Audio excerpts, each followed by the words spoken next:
Sincer să fiu, când am sacrificat prima oară un animal, mi-a fost foarte, foarte milă. Credeți-mă că începuse să am coșmaruri.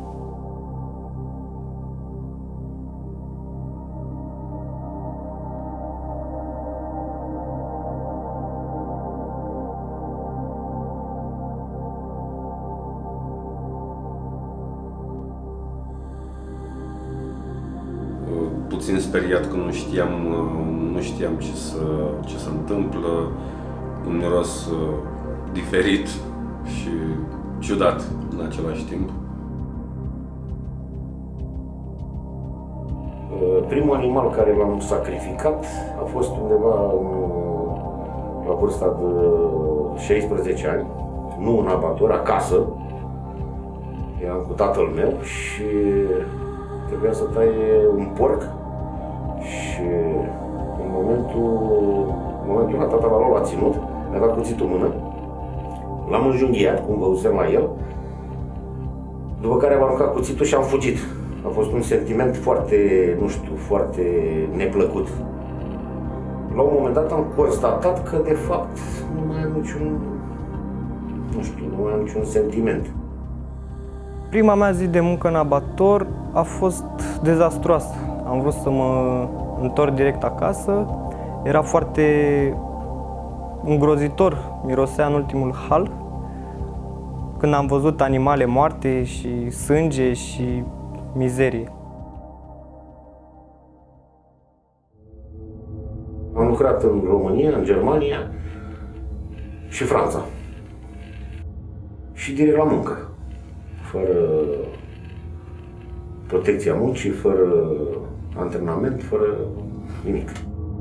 Undeva l-a scos mușchiul mic pe scenă, la prima dată m-am intrat. Mi-a dat cuțitul să tragă, a tras cu forță și l-am pieptat în picior. Cel mai serios accident de muncă care l-am văzut a fost al unei colege. O colegă, de fapt, da, o colegă, cred că era din altă secție, dar s-a întâmplat să fiu acolo în timpul respectiv și a tăiat degetele cu o ghilotină. Era o mașinărie unde trebuie să scoți unghiile vitei de la picioare și un coleg de-al meu n-a fost atent și a băgat mâna fix în presă și a zdrobit toată mâna. Prea frig, se lucrează la -5. E un aer constant care se lucrează la -5, când se încălzește, dacă vorbești se încălzește. Dă drumul la niște... Și gândește cum e să lucrezi cu ventilatorul în spate ud. Adică îți distrui sănătatea. Îți mănâncă plămânii, practic. Trebuie să plec din țară să câștig un ban. Pentru familie, pentru copii.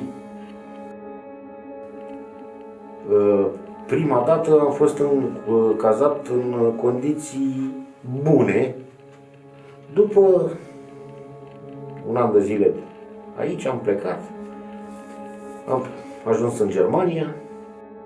19 inși într-o casă cu 5 camere. Am încheiat contractul pentru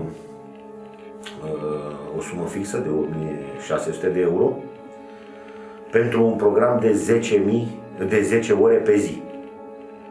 Surpriza când am ajuns acolo, programul să fie de 16 până la 19 ore. Și nici măcar banii promiși, adică 1600 de euro, să ni se dea, să altă 1000 de euro. Din punctul meu de vedere al muncitorilor, părerile sunt împărțite. De exemplu, sunt muncitori care vin acum, li se promit un salariu, li se promit o cazare, când ajung lucrează o lună de zile și se trezesc cu nici măcar cu bani de drum să plece acasă. Niciodată problemele cu salariile erau pentru... Nu-ți spuneau exact salariul tău net. Eram plătit direct de intermediar, nu de abator. Punându-mi un coleg cine e, L-am întrebat de premiu și ne-a zis că să ne mulțumim că avem de muncă. Nu, noi nu aveam unde să ne exprimăm, pentru că lucrând prin intermediari. Da, nu-ți convine, te duci acasă, nu-ți dau niciun ban.